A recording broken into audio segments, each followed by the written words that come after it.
한날 만에 아주 특별한 인터뷰. 자, 박선원 의원 나오셨습니다. 어서 오십시오. 네, 안녕하셨습니까? 왜냐면요, 또 박선원 인터뷰가 3번이나 연기됐어요. 죄송합니다. 요즘 바쁘시죠. 아니 그게 아니라 우리 저기 블루파크 네. 매주 금요일 날 4번 타자 히트앤런으로 나오라고 네. 5시에 고정을 박아놨어요.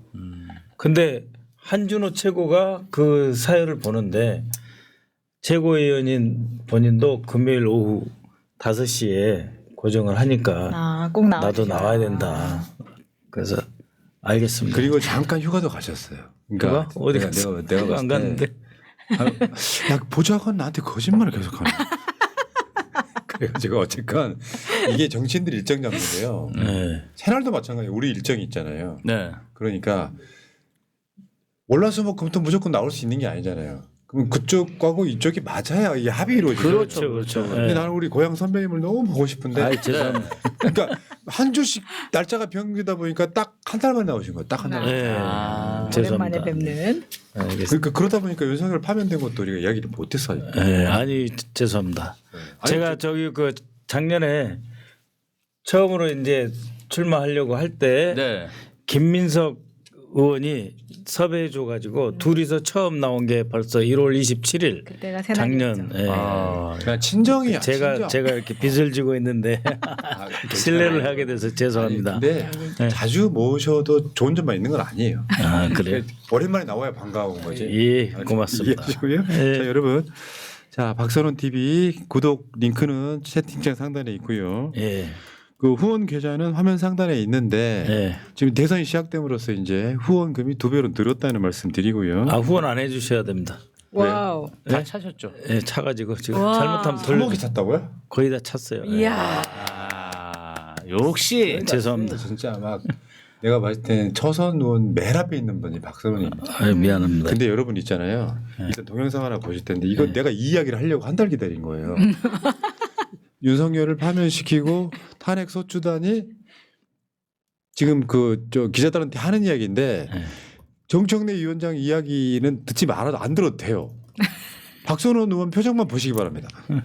국민 여러분, 그동안 얼마나 고생이 많으셨습니까? 완벽한 논리로 여기서부터 퍼펙트하게 피청구인 대통령 윤석열을 파면했습니다. 헌법과 민주주의 승리입니다. 국민의 승리입니다. 민주주의 적을 민주주의로 물리쳐준 국민 여러분께 진심으로 감사드립니다. 헌법의 적을 헌법으로 물리쳐준 헌법재판소의 현명한 역사적 판결에 깊이 감사드립니다. 예. 왜 이걸 갖고 왔냐면은 네. 국민들의 감정이 네. 첫 표정 하나에 단어가 있는 거예요. 맞아요. 마음고생도 어마어마하게 했고 사실 네. 이 내란 사태에서 가장 맨 앞에서 제일 고생했던 분도 본인이시니까 그렇죠. 저 때는 뭐 당연한 질문인데 할게요. 네. 저런 표정 왜 지으신 거예요?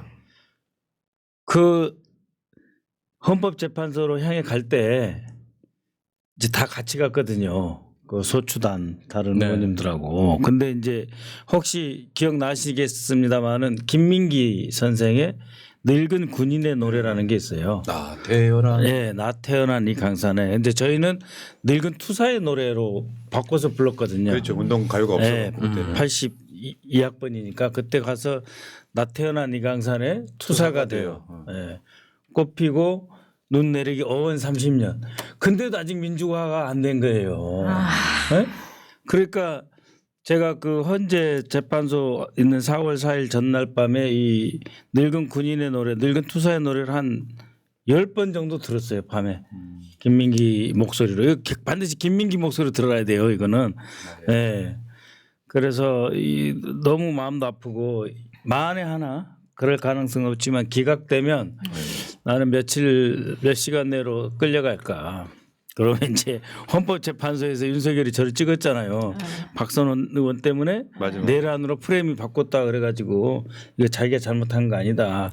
그래서 이제 비장해지더라고요. 그다음에 4월 4일 날 딱 이겼다는 표현이 안 맞지만 이기고 나오니까 아휴 그때 이제 정청래 위원장 말씀대로 국민이 헌법을 피로써 지켜냈다라고 하는 그런 표현 너무 뭉클해지더라고요. 그래서 지금 봐도 뭉클해요. 네.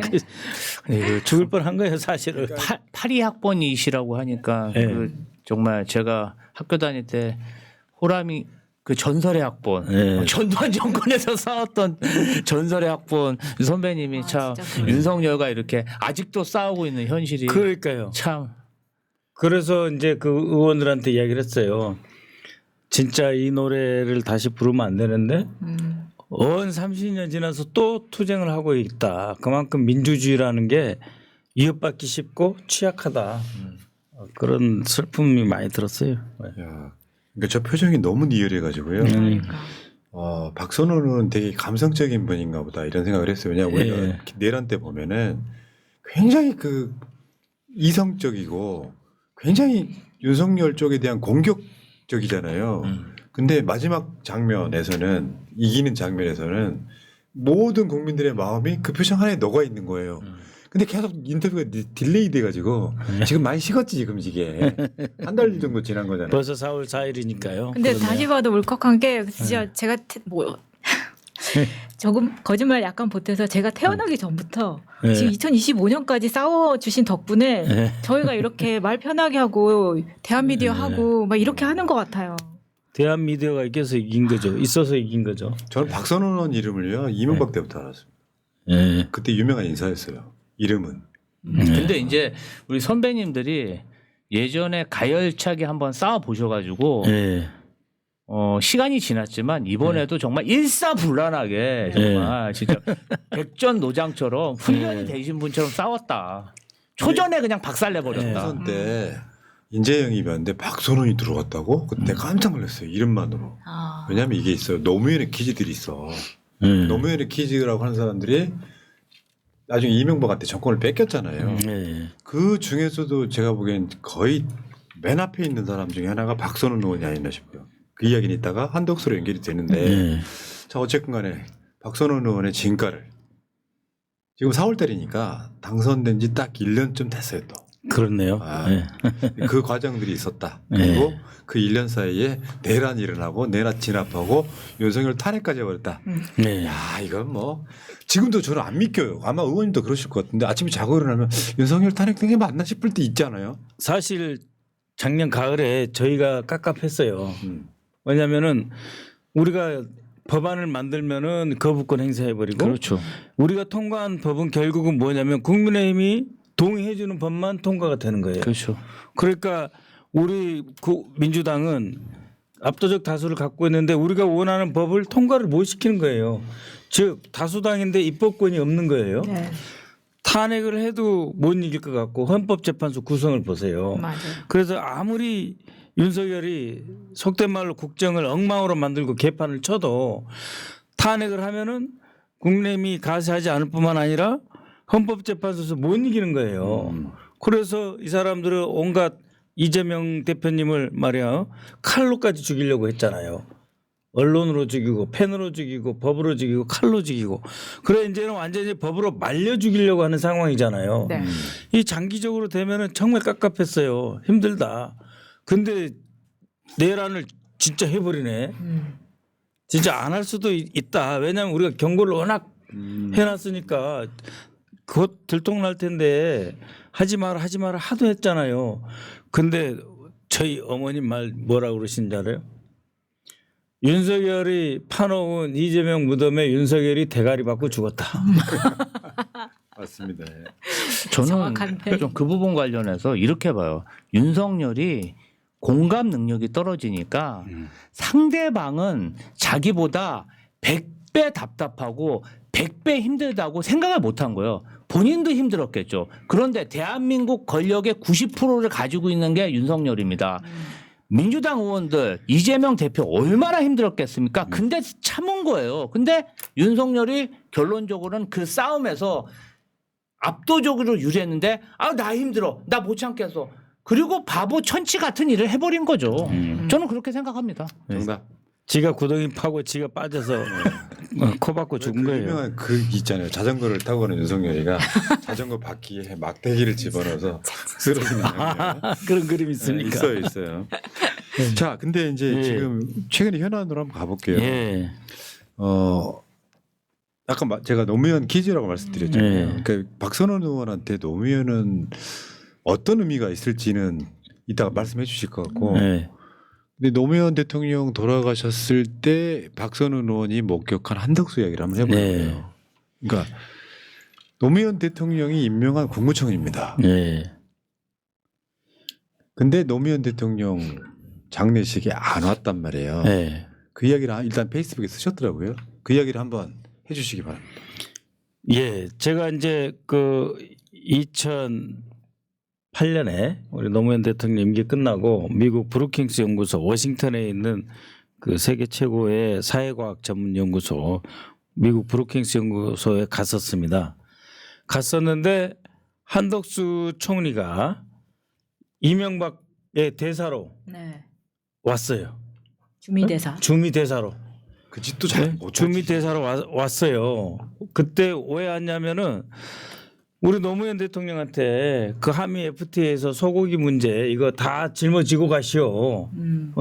빨리빨리 FTA 마지막 그 뒤처리하는 거 다 짊어지고 가가지고 책임지시오.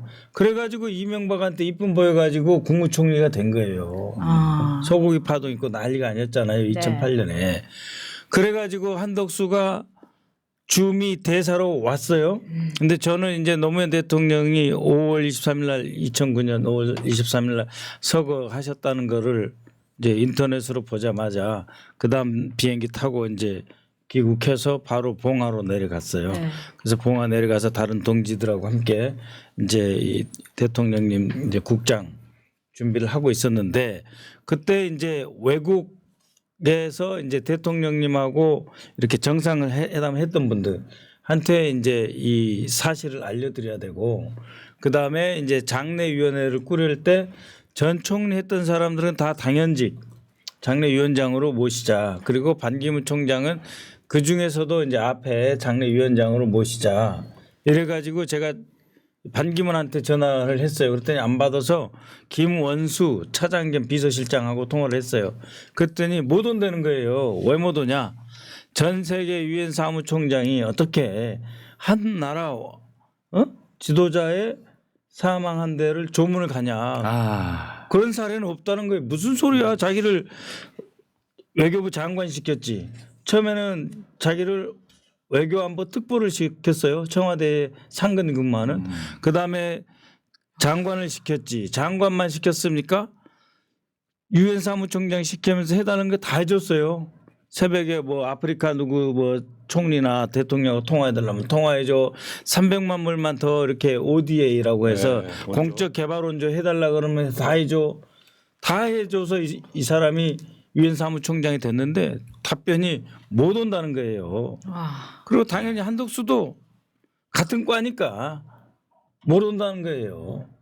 그러면은 저 장례위원회에 그러면 고문이나 이렇게 이름만 올릴 수 있느냐? 그거는 뭐 알아서 하시라고.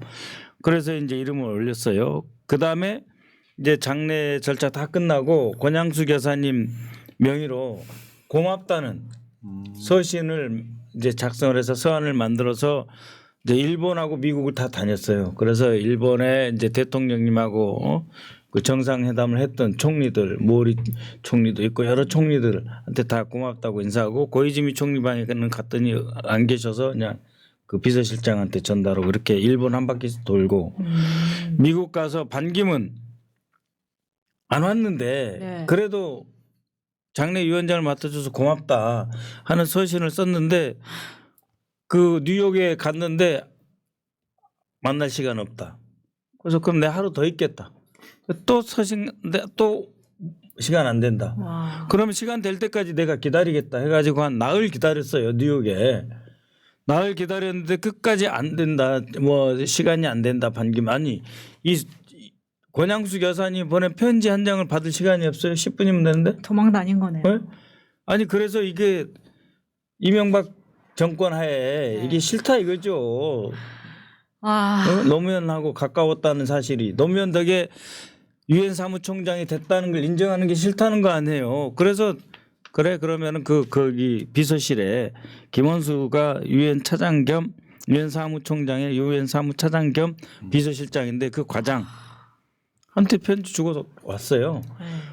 그러고 나서 이제 얼마 지나서 브루킹스 연구소의 회장이 스트로브 탈봇인데 스트로브 탈봇의 사모님이 이제 별세하셨고 미국에서는 이제 그 장례식은 그 공동묘지나 이런 데서 초촐하게 하고 그다음에 그분을 기억하는 추모의 모임을 해요. 추모의 모임을 꽤 이제 넓은 장소에서 했는데 그 자리에 한덕수가 왔더라고요. 어? 주미 한국 대사 자격으로 왔어요. 그 아는 사이란 말이에요. 네. 네. 그러면은 그때는 너무 이 고통스럽고 막 많이 울고 처치해서 꾀죄죄했어요. 제가 아, 그거 인정합니다. 꾀죄죄했어. 근데 서로 아는 사이란 말이에요. 국무조정실장 할 때부터 총리 된 것부터. 근데 눈빛으로 인사하면서 니는 우리 대통령님 서거 하셨는데 오지도 않냐 그런 식으로 봤는데 눈도 안 마주치고 그 행사 끝나고 한 1시간 이상 행사를 하거든요. 네. 그거 해봐야 얼마나 한 100명 왔는데. 그렇죠. 그리고 몇 안 되는 한국 네, 사람이잖아요. 아니 거의 나밖에 없었어요. 아, 저밖에 없었어요. 그런데 눈 안 마주치고 이 돌아서 1층으로 자기 차 타러 그 계단 돌아가는 그 모습이 아직도 눈에 선하다니까요. 아, 그게 한덕수라니까요. 그러니까 박선원 의원이 아. 청와대 있을 때 알고 있던 사람은 조태영 그냥 국정원장이나 한덕수 이런 사람들은 네. 사실은 잘 아는 반기문, 아. 네? 송민순 외교부 쪽 사람들이 다 배신을 해요. 보면 저 송민순도 배신했잖아요. 우리 문재인 대통령. 그게 야, 윤석열이 출마할 때. 저는 박선원 의원 대단한 게 그 편지를 전해주러 일본을 가고 다 사비로 가셨을 거 아니야. 네, 제 돈으로 갔어요. 미국까지 가가지고. 아니 그 돈 누구한테 달라 그래? 아니 그러니까 이게 정말 대단한 게 와. 그런 노무현 대통령을 모셨던 사람으로서 네. 저는 진짜 의지가 있으시다고 봅니다. 그리고 네. 그 사람들에게 공직자들에게 보여줬다고 생각합니다. 네. 우리 민주 세력 노무현의 키즈들은 이렇게 의지가 굳건한 사람이다. 우리 아니, 죽지 이제 않는다. 보고를 드려야 되잖아요. 그러니까는 오늘은 모리 총리 만났습니다. 오늘 내일은 그다음에 이제 그 뭐 다른 총리 만나러 간다. 또 누구는 또 누카가와라고 했어요. 일본의 한일 의원연맹 회장. 오늘은 누카가와 한일 의원연맹 의장을 만났습니다. 근데 이런 이야기를 했습니다. 그다음에 후쿠다 총리를 만났더니 후쿠다 총리는 노무현 대통령이 이런 말을 하더라. 야스쿠니 신사 그럼 내가 한번 갈 테니까 같이 갑시다. 대통령이 그러셨다는 거예요. 그래서 그건 안 된다고. 그 야스쿠니 신사라는 게 일본 전범들 그렇죠. 그 뭐, 소위 위패를 모아놓은 데잖아요. 그 대통령께서 역사 문제를 정면으로 돌파하겠다. 야스쿠니 신사 가겠다 그래서 대통령 그거는 곤란하다고 했던 일화를 소개하다. 그럼 그거를 이제 다 이제 권 여사님이나 아니면 이제 그 노건호 씨한테 이야기를 해줘야 되잖아요. 참 진짜 그래서 우리 그러면 오늘 뭘 했고 반응이 어땠고 그럼 여사님 이제 기억 속에 노무현 대통령이 이러셨구나. 외국 지도자가 이렇게 평가하는구나. 그걸 알 거 아니에요. 야 진짜 의리 그러니까 있으시다. 보고를 해야 되는 거예요. 왜 반기문이 제일 곤란했던 거예요. 가가지고 예? 그 호텔 값도 비싼데 정말 여인숙 같은데 자면서 제가 그러고 며칠을 있었거든요. 거의 일주일을 있었어요. 아씨. 그렇죠. 결국은 비서실장도 아니고 그 밑에 젊은 과장한테 그 한국인 외교관이에요. 주고 말았는데 그 친구는 저도 기억을 해요. 좋은 감정을 갖고 있어요. 진짜. 그래도 그 미안해하는 뭐 시간이 안 된다 이해해달라 뭐 그런 미안해하는 표정이라도 지었던 그 과장 외교관을 한국 기억을 사람. 하는데 한덕수는 안 해. 내란 국면에서 네티즌들이 했던 말 중에 하나가 있어요.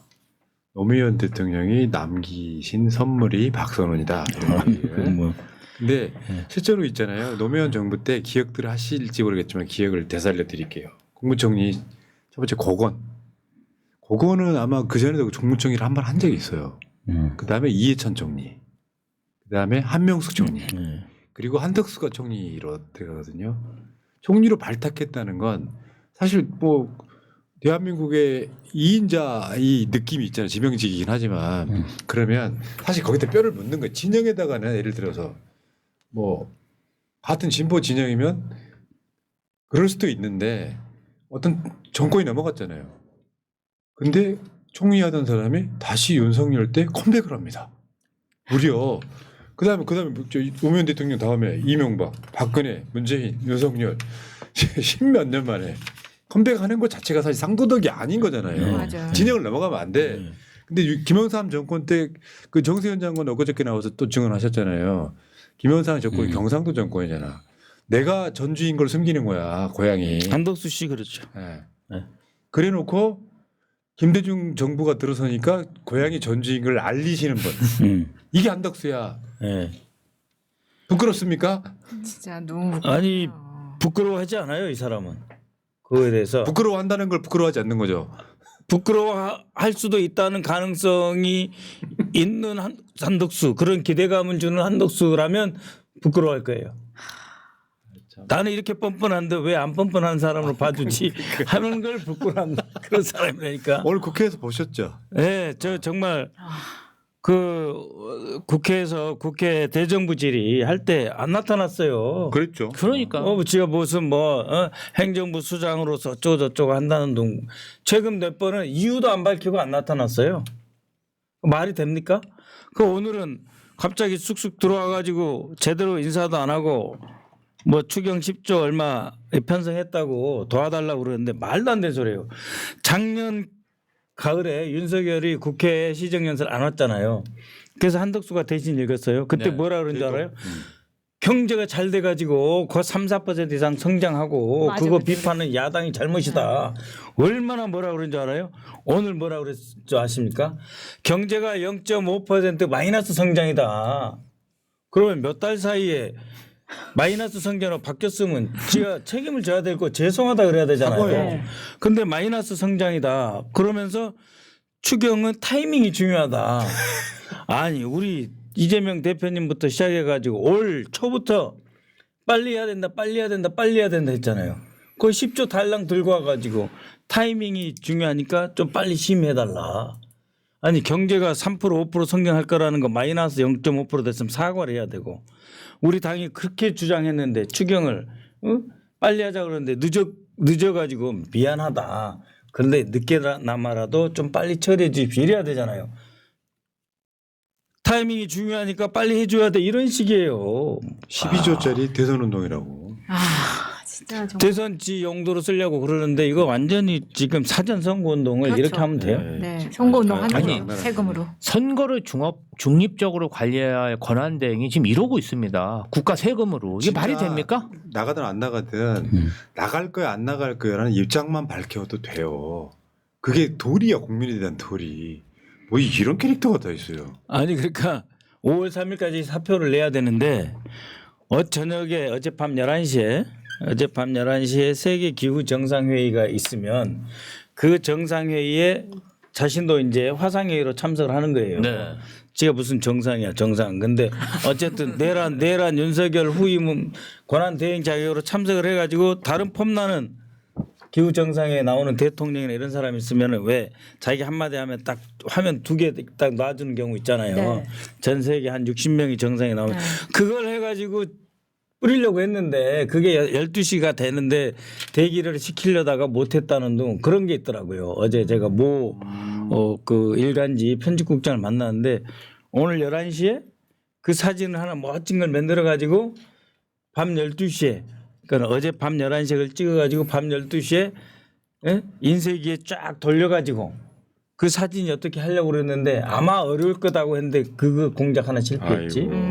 나갈 생각이 있네요. 확실히. 그다음에 오늘 이 10시에 이제 시정 연설해서 딱 한 폼 한번 잡고 12시에는 그 본인이 대사 시절에 데리고 같이 상대했던 주미 특파원들 싹 모아서 오찬을 한다는 거예요. 와. 그래서 오늘 12시 지나면은 한덕수 출마 결심 뭐 이게 나올 가능성이 있다는 거예요. 근데 가만히 생각해 보니까 2008년에 주미 특파원이면은 몇 살이겠어요?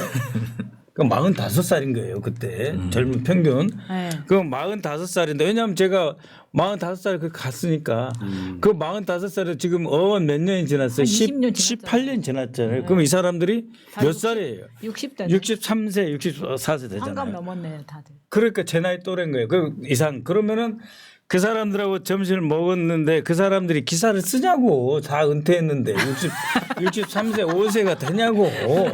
그래 이 기사빨이 받아줘요? 그리고 야 편집국장한테 예를 들면 그 편집국장이 지금 51~52살이야.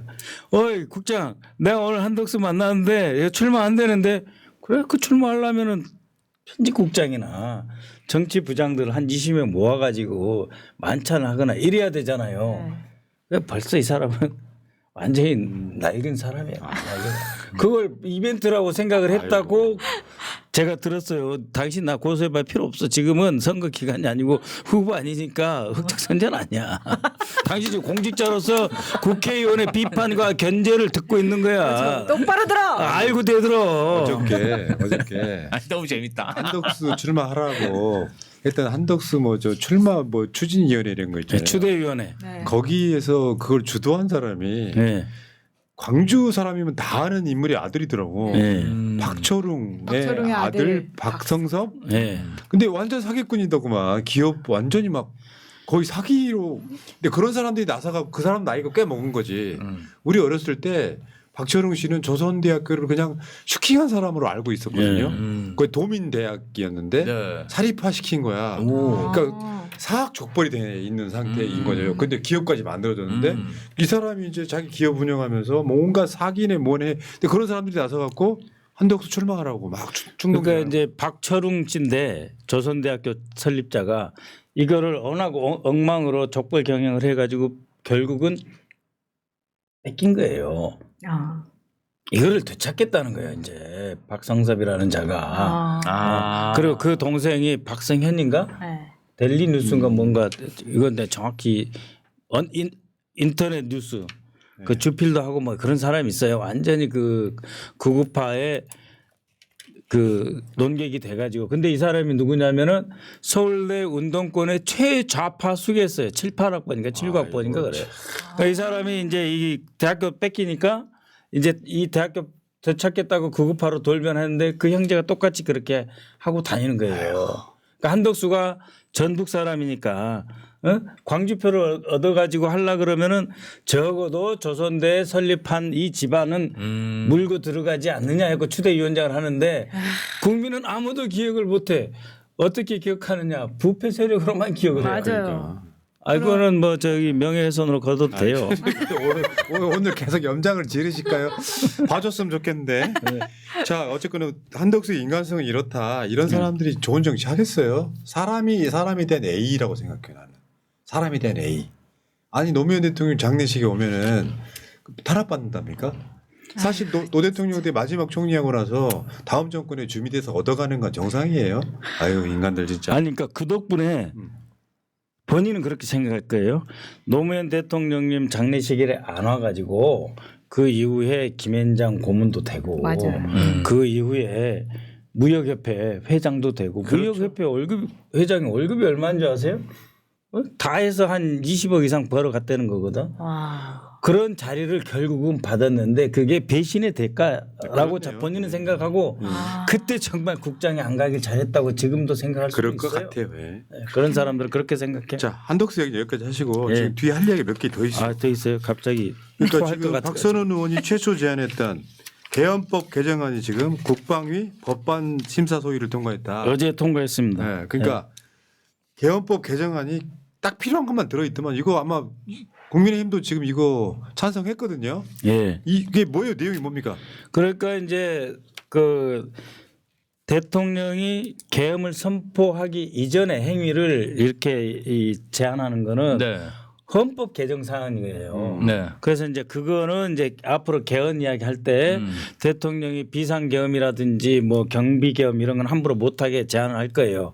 단 전시 계엄에 한해서만 네. 대통령이 이제 선제적으로 계엄 선포를 할 수 있다 이렇게 이제 할 거고 그 외의 계엄은 대통령일지라도 국회에 사전 통보하고 동의를 받아야 된다라고 하는 쪽으로 개헌 내용이고 네. 그러니까 그거는 이제 헌법이고 헌법 제외하면 이제 개헌법을 바꿔야 되는데 여기서 제일 중요한 거는 즉시 통보.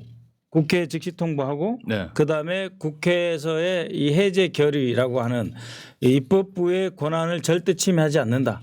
그래서 현행범일지라도 심지어 현행범일지라도 이 표결에 있을 때는 표결에 참여시킨다. 그거를 이제 확보한 것이 이제 중요합니다. 그래서 그 이 표결권을 어느 경우든 침해하지 못하는 거고, 그 다음에 계엄이 지금 공표해놓고 일방적으로 아직 표결 안 했는데, 이제 계엄 시작해. 그리고 포고령 막 발령 내 가지고 정치활동 못해 또 이렇게 이야기할 수 있잖아요. 네. 그럴 때 그 어떠한 군, 경찰이라든지 정보기관은 국회에 들어오지 못한다. 그래서 국회를 출입 금지를 싹 시켜버렸어요. 그러니까 이제 절대로 앞으로는 계엄군이 못 들어옵니다. 국회 입법부에. 아 근데 앞으로 대한민국에 계엄령이 내려질 게 또 올까요? 생각만 해도 또 올 수도 있죠. 아니 안 그러니까 뺏겨야지. 한기호 의원이 앞으로 그렇게 이야기하더라고요. 뭐 100년 이렇게는 이야기 안 하고, 한기호 의원님이 한 70세 좀 덜 됐는데 나 죽을 때까지는 이제 계엄 안 일어날 거야 이러더라고요. 아니 저는 이제 못 믿겠어요. 그래서 여기서 앞으로 일으킬 그 대통령이 계엄을 일으키는데, 그러면은 그 대통령이 민주당 대통령일지 당신네 당 대통령일지는 모르겠지만 우리 당 출신 대통령은 안 하실 거고, 그러니까 결국은 그 대통령이 또 할 가능성을 열어주려고 아직도 지금 이 계엄법 통과 못 하겠냐는 식으로 제가 막 뭐라 그랬더니 반대를 못하지. 예? 그러니까는 그리고 이건 그리고 정부 아니에요, 정부. 국회 경비대도 네. 좀 국회의장 소속으로 뭔가 바꿀 수 있는 방법이 없을까요? 아이 바꿔야죠. 예. 맞아. 그때 중요한 것 중에 하나였지. 바꿔야죠. 예. 아니 저는 그게 너무 좀 아이러니하더라고요. 아니 국회의원을 지켜야 될 사람이 국회의원이 못 들어오게 막 제재를 하는 게 말이 됩니까? 야 깜짝 놀랐어요. 그 저 국정조사 하면서 그 뭐 현태인가 그 국회 경비 대장이 네. 의장이나 사무총장의 지시를 받지 않고 경찰청장도 아니고, 예? 영등포소장 뭐 이런 사람 지시를 받는 거예요. 말이 됩니까 그게? 그러니까 그때 깜짝 놀랐죠. 그러고 나서 왜 경찰이 에워싼 것까지는 그렇다고 쳐. 100% 양보해서. 근데 국회 경비대가 출입을 막은 적이 있었거든요. 그 너 왜 그랬냐고 하니까 뭐라 그런 줄 아세요? 아니 뭐 진짜로 뭐 저기 북한에 뭐 특수부대가 침투한 줄 알았죠. 무슨 이따위 소리를 하더라고. 아이고. 그 다 쫓아냈어요. 그 사람 쫓아냈어요. 아 그러셨어요? 자 어쨌든 만약을 모르는 거니까 잘 됐네. 내란 국면에서 제가 느낀 것 중에 하나가 법이 미비한 것들이 꽤 많더라고요. 예. 그거 다 고쳐서 예. 뭐 디테일하게 만드는 거 반대하시는 분도 있던데 저는 디테일하게 만들어야 법이라고 생각해요. 세상에 대통령이자가 2025년에 24년에 내란 일으킬 줄 알았어? 이런 것들이 다 이제 예. 윤석열 법이 만들어지는 거예요. 윤석열 방지법. 예. 자 그리고요. 그다음에 하나 더가 일단 저 있잖아요. 세계 최고의 정보력 박선원의 척. 궁금한 게 예. 대법원에서 지금 이재명 대표 선거법 사건 예. 지금 전원 합의체 회부하면서 석도전 하고 있다. 예. 여기에 대해서 아마 박선원 의원님이 이제 정보를 캐셨을 것 같아. 예. 대법원은 노리는 바가 뭐냐. 그러니까 이제 두 가지 설이 팽팽하게 지금 부딪히고 있어요. 하나는 이 조이대라고 하는 마지막 이 장애물을 이제 마치 이 지뢰처럼 네. 매설을 해놓은 거죠. 그러니까 뭐냐면 맨 처음에는 이제 그 탈옥시켰잖아요. 이제 그 저기 뭐야 윤석열을 3월 7일 날 직위원회가 탈옥시켜 준 거고. 네. 그 다음에 이제 그 헌법재판소의 결정 선고 일자를 계속 미뤄서 우리 대표님의 고등법원 재판 때 이재명 유죄 하면은 그때 한번 이재명 또 끝난 거야. 그러면서 헌법재판관들 다시 한번 들어가지고 뒤집는 공작. 근데 이제 무죄가 나와버렸어요. 그러니까 무죄가 나오니까 더 심각해진 거죠. 그래서 죽기 살기로 이 그 헌법재판소를 흔들면서 이렇게 그 뭐 각하라든지 뭐 이렇게 인용되지 않도록 마지막 수를 노렸고 이제 진짜 이제 마지막 이 그 폭탄을 설치해 놓은 것이 지금 이제 수면에서 이 땅 위로 올라왔다. 그래서 이제 늘 걱정을 했던 것이 그럼에도 불구하고 조이대 대법원장을 누가 임명을 했냐. 그래서 이 사람들이 끝내 한 번 더 뒤집기를 할 거다라고 해서 주의해야 된다. 조심해야 된다. 그 썰 하나가 예. 있고 이제 파기 자판할지도 모른다 이런 게 하나가 있고 다른 설이 하나가 있어요. 다른 설. 그건 제가 이제 이 첩보나 정보는 누구한테 들어나가 굉장히 중요해요. 그렇죠. 소스. 그러면은 나한테 유리한 말을 할 사람한테 첩보를 들으면 안 돼요. 이렇게 민감한 국면에서는 나한테 불리하거나 진짜 객관적으로 많이 아는 사람한테 물어봐야 돼. 예? 근데 이제 제가 두 번을 물어봤어요. 하나는 그 윤석열이 형님 하는 변호사 검사 출신 한 분 계신데 저하고 잘 알아요. 그래서 물어봤어요. 자, 형님 이거 어떻게 된 거냐? 어? 이게 그 파기 자판이 가능하냐? 파기 자판은 불가능하다. 그러면 대부분 자체적으로 판결 내리는 거 불가. 여기 불가능하다. 파기 자판이라고 하는 거는 대법원의 권한으로서 아무리 2심이 뭐 어떤 판결을 해도 최종적으로 이거를 뒤집을 수 있는 권한이 대법원에 있다라고 하는 사실을 확인해 주는 그런 법률이고 실제로는 없는 거나 똑같다. 이 피고인에게 불리한 그 파기해서 스스로가 유죄를 하는 거는 없다고 봐도 된다. 그다음에 6월 26일까지 이거 판결이 불가능하다. 그렇게 이야기를 했어요. 그런데 그저께 저녁 이야기입니다. 어제 저녁에 다시 한번 물어봤습니다. 왜냐하면은 유시민 선배가 왠지 불길하다. 이거 촉이 안 좋다. 그런 말씀을 하셔서 그거를 그대로 보내줬어요. 유튜브로. 형님 이 유튜브 보시고 다시 한번 객관적으로 판단해 보시오. 그랬더니 이 사람은 윤석열하고 가깝지만 바른 사람이에요. 비교적 바른 분이에요. 검사 같지 않은 사람이에요. 그래서 이제 조금 찝찝하긴 해. 왜냐하면 너무 합리적이고 올곧은 사람인데 윤석열이하고 친할 뿐이야. 그래서 물어봤어요. 어떻게 되냐 했더니 조희대 대법원장 입장에서는 선거법이든 정치적으로 중요한 사건을 신속 심리한다고 했는데 자신에게 넘어온 사건을 대법원에 넘어온 사건을 쥐고 있을 수는 없다. 그러니까 조희대 입장이 그렇다는 거예요. 네? 그래서 633으로 해서 선거법이든 뭐든 신속하게 처리한다고 했는데 쥐고 있다는 거는 자기 모습은 아니냐. 네. 그러니까 신속하게 처리하는 모습을 보여준다. 그다음에 중대한 사건일수록 신속하게 한다고 했으니 이건 중대한 사건이다.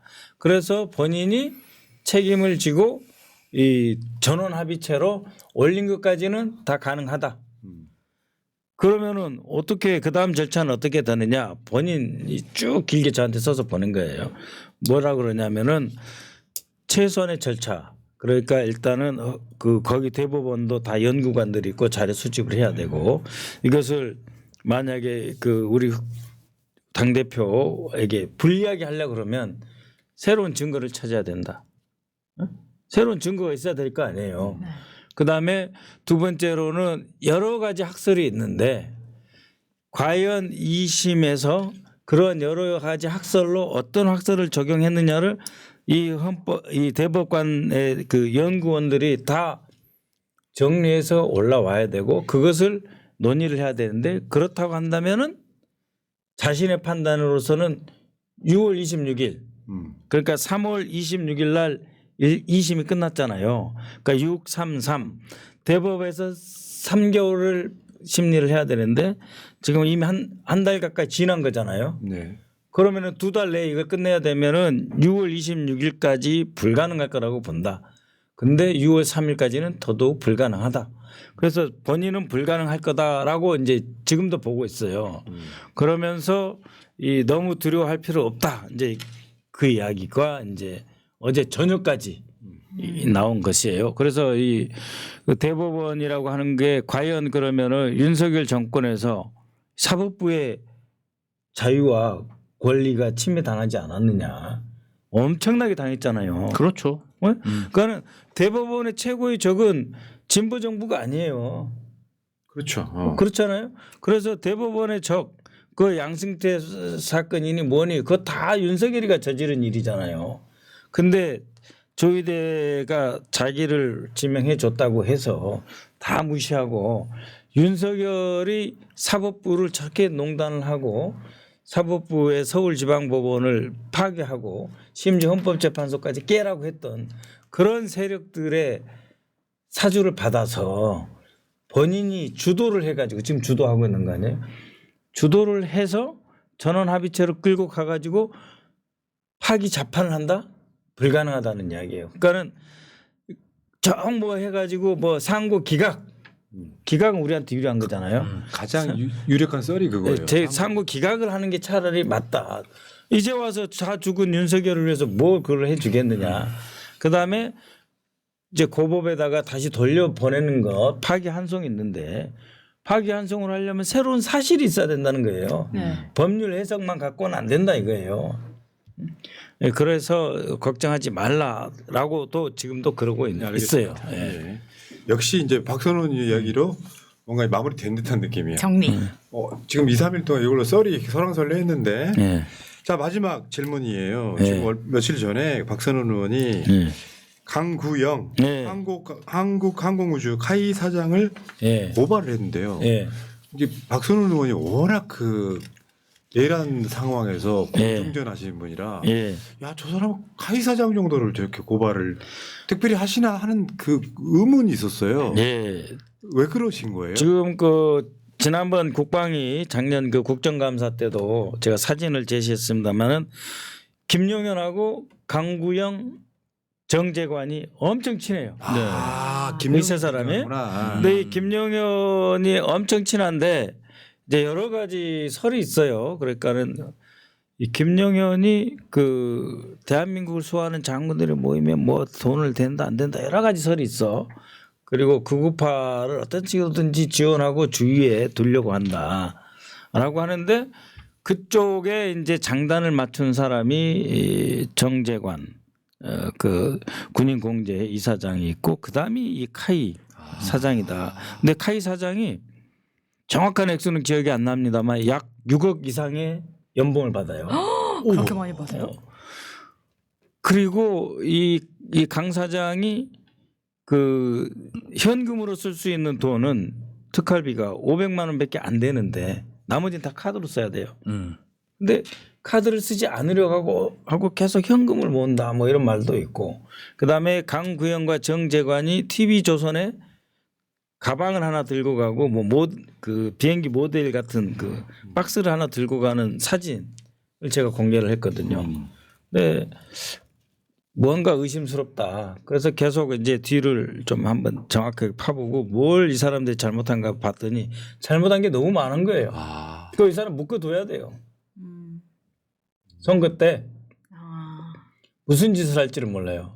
이러한 자금을. 근데 이게 다 나라 돈이잖아요. 그럼요. 거기 100% 우리 100%가 한 70% 이상 대한민국 정부 예산과 정부 지분이 들어간 회사예요. 이게 한국우주산업이라고 하는 게.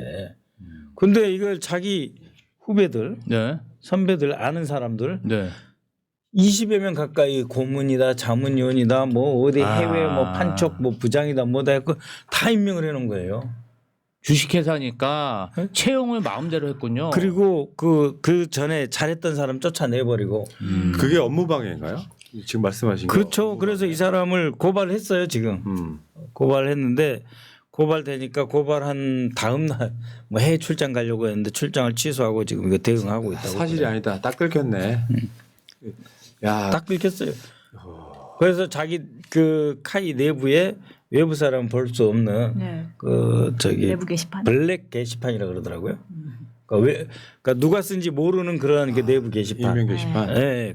거기에 이제 드디어 강구영 사장 과연 이제 떳떳한지 밝혀보시오 막 그런 댓글. 블라인드 같은 게 있나 네, 보군요. 그렇게 막 익명 게시판. 뜨더라고요. 야, 꼬리를 흔들어 몸통을 지금 박선원 의원이. 예. 근데 그거는 아주 잘하신 것 같아요. 뭐 또 한두 건 더 있는데 그 나중에 지금 어사무사할 때 이자들이 뭔 일을 할지 모릅니다. 뭔 일 할지 몰라요. 그 지금 국정원장 조태용을 네. 지금 홍장원 차장에 대해서 사표 내라고 한 거를 제가 일찌감치 국수본에 고발해놨는데 국정원장이 내란, 외환, 군사 반란에 대한 정보를 취합해가지고 보고할 의무가 있는데 그 정보를 취합하지 않았어요. 직무유기입니다. 그러네요. 그래서 오늘 국수본에 고발했습니다. 야. 내일 공식 기자회견 할 겁니다. 정권 바뀌면 굉장히 급박하게 돌아갈 일이 굉장히 많겠네요. 각 분야도. 김용현이 같은 자들이 사실 어떤 그 군수 산업이나 뭐 국방 산업이나 이런 쪽에다가 지금 자기 사람 박아놓고 네. 근데 거기 원래 국방 쪽이요. 규모가 커. 네. 규모가 커서 비리의 개연성도 훨씬 높은 것 중에 하나예요. 그게. 지금 네. 사실 근데 국회에서 역할이 큽니다. 왜냐하면은 정권이 바뀌면 할 일도 많고 이런 비리가 너무 많기 때문에 그냥 물타기 하듯이 구름이 담 넘어가시 넘어가는 수도 있어요. 그런데 지금부터 선제적으로 박선원 의원이 이렇게 지적해 놓으면 못 넘어가죠. 수사해야죠. 맞죠. 그 정재관 그 김용현의 최측근 아. 최절친 정재관 군인공직이사장은 마음을 비우고 목에 칼이 들어올 수 있는 그 순간을 대비하고 있다. 뭐 그런 소리 하고 다닌다고 하고 있어요. 그런 소리 하고 있어요. 하는구나. 네, 그래서 내가 지금 알렸다. 뭐 아직 죄인지는 모르겠지만 뭐가 있을 거예요. 그 다음에 인사 알박기. 아, 그건 문제죠. 인사 알박기를 해서 지금 정일영 의원님이 그 특별대책위원회 위원장을 맡았고 저도 이제 국방 분야에 인사 알박기 하려고 그래서 지금 들어가 있는데 거기에 추가를 하자. 방금 말씀하신 대로 국방부 같은 경 덩어리 크잖아요. 그래서 인사 알박기, 국책 사업 알박기를 막자. 아이고. 지금 뭐 몇 조짜리 뭘 결정을 하려고 그래요. 그걸 못하게 지금 막으려고 그럽니다. 그러니까 이게 잘못 뽑힌 알바끼는요. 뽑아내는데 막 5, 6년씩 걸리잖아요. 네. 그러다 보면 결국 정부가 해야 될 사업을 못하는 경우도 그렇죠. 많고. 네. 에너지가 너무 낭비되죠. 지금 한 35개 자리 어디 무슨 발전 사장부터 시작해가지고 어디 감사 어디 이사장 뭐 공기업 사장 해가지고 한 35개 자리를 지금 인사 자료를 보고 지금 임명하려고 지금 그러고 있다. 한덕수가. 아. 야, 씨. 그거 이제 다 정진석이나 뭐 이런 사람들한테 명단 받지 않았겠어요. 그럼 그러니까. 이완규 명단 받아서 헌법재판관 임명하라고 했듯이. 가슴이 그냥 답답해집니다. 근데 아직 정권이 바뀌면은 뭐든지 상당히 일사천리로 갈 가능성이 높아요. 바뀌면 다 쓸어낼 자, 수 결국에는 네. 우리의 희망 이재명 후보가 대통령이 그렇습니다. 돼서 정권 교체하는 그날까지는 이런 우리가 소가리를 좀 해야 되는데 예. 저는 진짜 이 내란 국면에서도 계속 느끼는 거는 박선원 의원 같은 분들은 사실이 이런 거거든요. 이제 박선원 의원 칭찬이 아니고 이런 분들을 영입한 사람. 그분이 나는 훨씬 잘했다고 생각해. 나도 그렇게 생각해. 저도 그렇게 생각해요. 아니 진짜요. 제가 민주당 당원이기도 하지만 역사적으로 정치를 다룬 것만 해도 지금 십수년이잖아요. 네.